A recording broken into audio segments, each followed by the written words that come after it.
Hello, this is Taha. This is Anaina, This is Movie Masala. and we're here to yap at you about films we watched recently.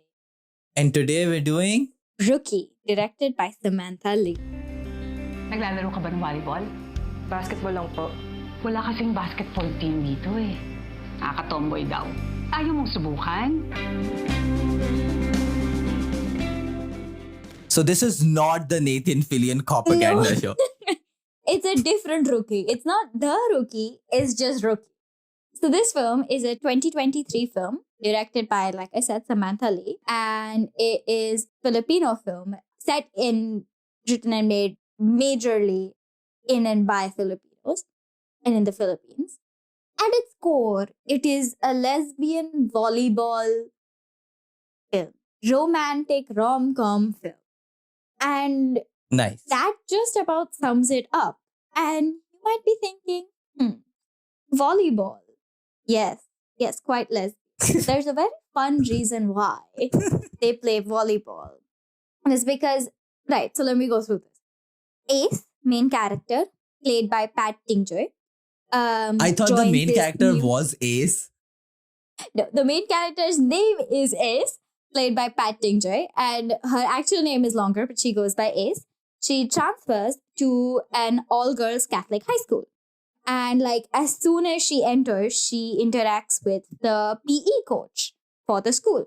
And this PE coach tries to recruit her to play volleyball.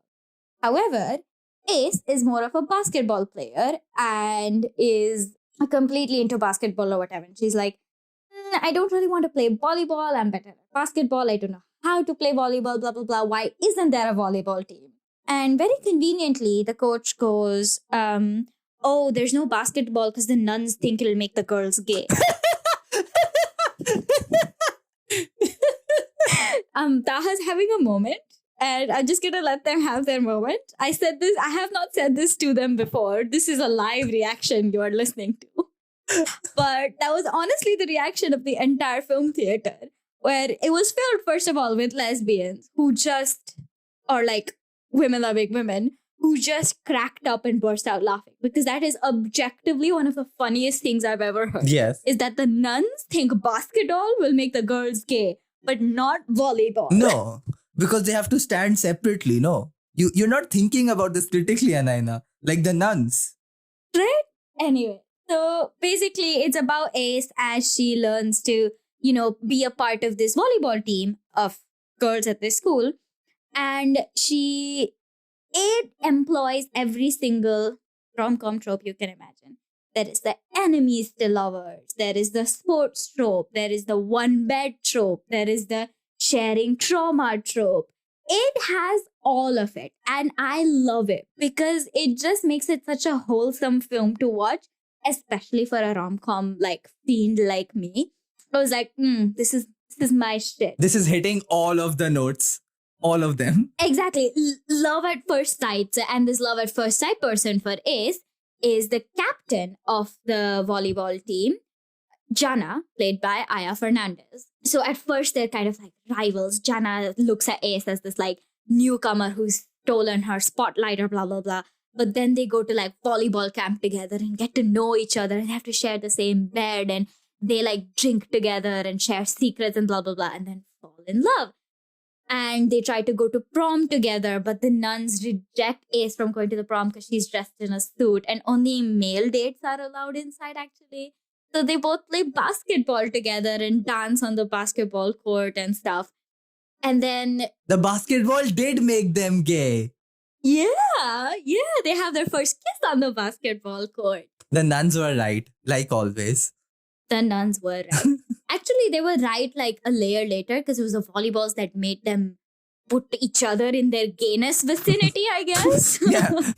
These are like professional lesbian terms. Exactly. And then, but like, you think that with all the like romance stuff going on, the sports isn't given that much of attention, but it's not. It's really like made the forefront of the movie where they show like this very intense volleyball game, like numerous intense volleyball games, point for point for point. That's awesome. Like obviously not 25 points for 5 sets, but like a lot of points. And when you're at the last game, that is like a make or break championship game, you as an audience member are like holding your breath, like, oh my God, are they going to win or not? So it's like in that level, it kind of reminded me of Challengers, which was obviously like this film that was renowned for its like, The steaminess. oh, for sure. So it had a real element of sport in it as well. Yeah, 100%. So So I'm just imagining the very famous volleyball anime Haiku, but gay.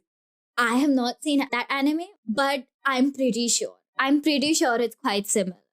So yeah, I think what I enjoyed most about the film was like just how like cutesy and like it seemed sincere, and it seemed like it was just trying to tell this very genuine story.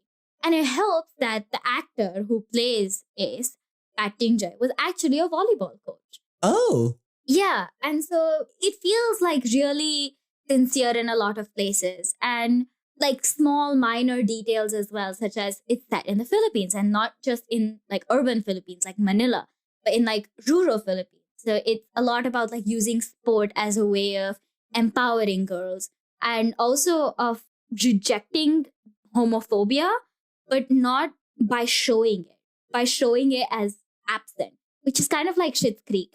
Fair. So the thing I used to love most about Schitt's Creek was that homophobia did not exist in Schitt's Creek when you most expect it to exist in like rural Northern America.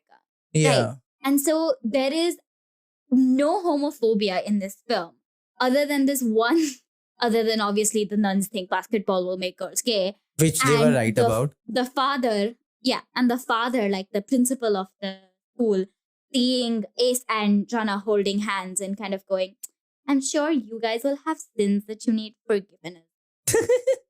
Again, which the entire audience just burst out into laughing. Like, if you show this film to the correct queer audience, they will understand that a lot of like the little resistance to gayness that you're seeing is actually fucking hilarious. Yeah, it's positioning the homophobia as not in no way valid, in no way valid or sensible, but rather as the subject of laughter, as the butt of the joke. Exactly. And I think, and this is especially emphasized when the two girls like kiss on court, like in front of everyone at the end of the film.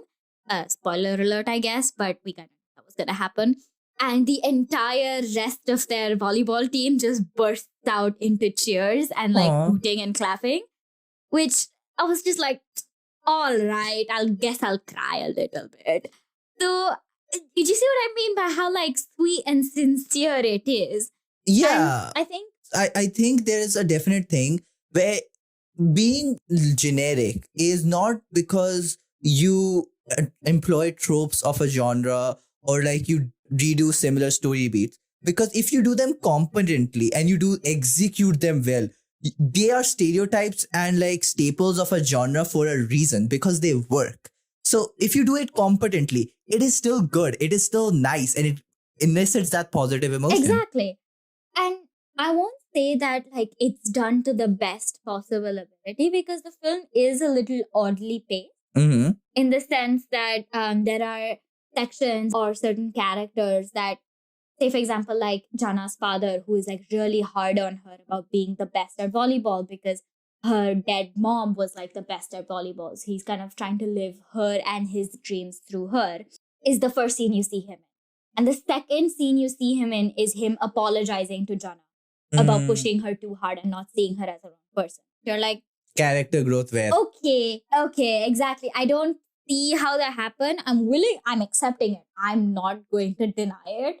But it's a bit like I want to see some of the things better fleshed out and better paced. Mhm. Like I think this film was like an hour and 37 minutes.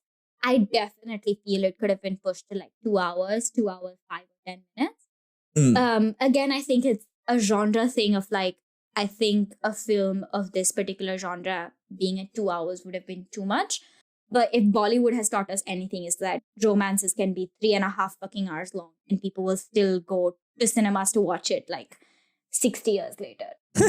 DDLJ to the core. Exactly. So I definitely think that like even while not staying within the bounds, but like doing justice to the genre, you can push it a little bit more as well.